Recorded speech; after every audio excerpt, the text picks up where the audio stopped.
Hello, in this video I'm gonna show you how to copy and paste on Samsung Galaxy Tab S10 Plus and S10 Ultra.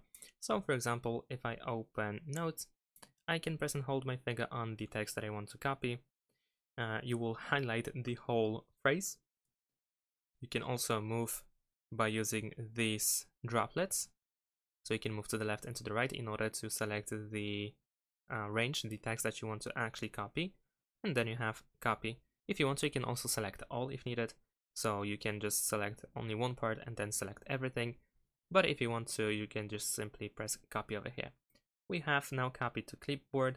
And if I scroll down a little bit, in order to paste again, you probably will have it in the clipboard on the keyboard. So I can just tap over here in order to immediately paste.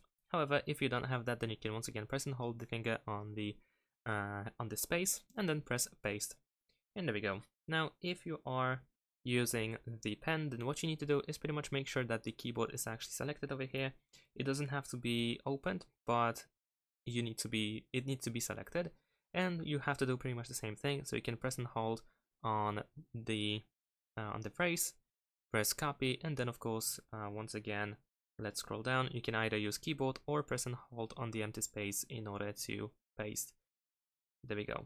Of course, you can open the clipboard as well in order to find everything that you have copied in the past. Thanks for watching, leave a like and subscribe to my channel, and see you in my next videos. Bye!